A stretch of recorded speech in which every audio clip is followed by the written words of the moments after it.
Landlord insurance tips you can't afford to miss.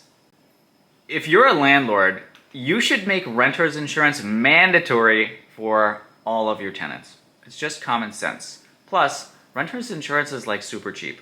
Landlord insurance policies have all kinds of add-ons that you can choose from. If you're worried about flooding, wildfires, burglary, earthquakes, terrorism, or vandalism, consider getting all these items incorporated into your policy. It might cost a little bit more, but it's absolutely worth it for the peace of mind.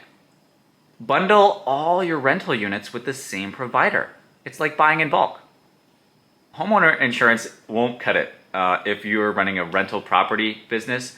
So while a homeowner policy will cover standard liabilities like fire, like theft, like other things that you want to consider as a landlord. For example, you don't need to insure the contents of your units.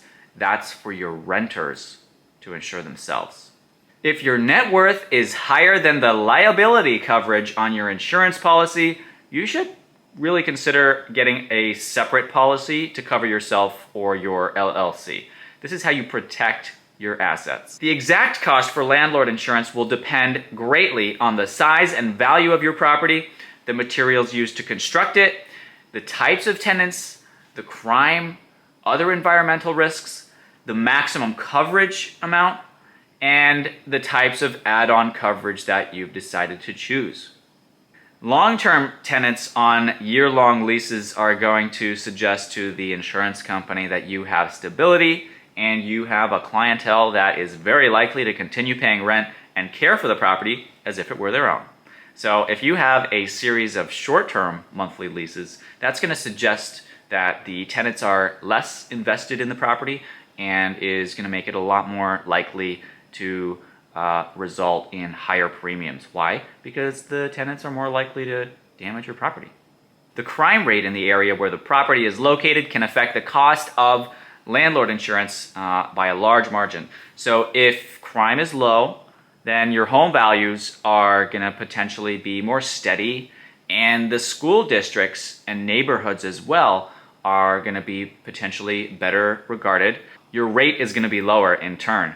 However, if you have a property in a high crime area with a lot of vandalism or a lot of break-ins, it's going to be perceived by the insurance company as higher risk and therefore going to cost you more to insure. Insurers definitely don't like losing money, and they're very good at not losing money.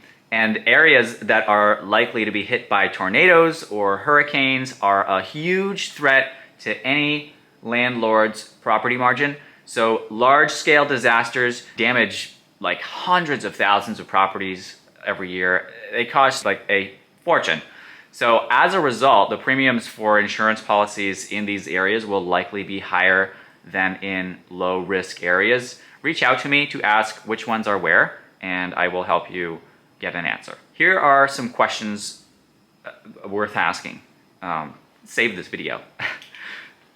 Number 1, are there any upgrades or repairs that I can do to the property to reduce my insurance costs?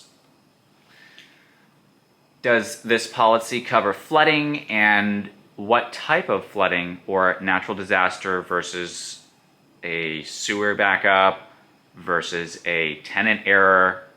What are the deductibles on my policy? Are there any additional coverages that I should add on given my location? Are there any insurance discounts that may apply to my situation? Does my policy cover both short and long-term rental periods? What if my property is damaged by the negligence or criminal acts of my tenant? How is the replacement cost or cash value calculated under this policy? That is like huge, because they mean very different things. Does my policy cover other structures on my property, such as a shed or a coach home?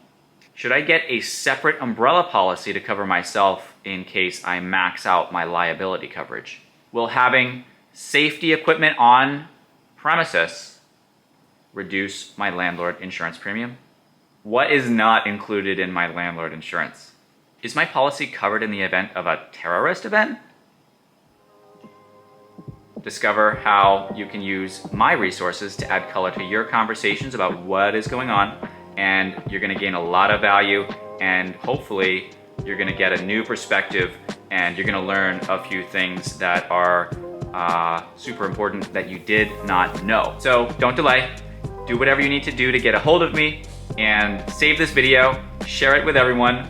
Thank you again for watching. I really can't thank you enough. I look forward to serving you soon.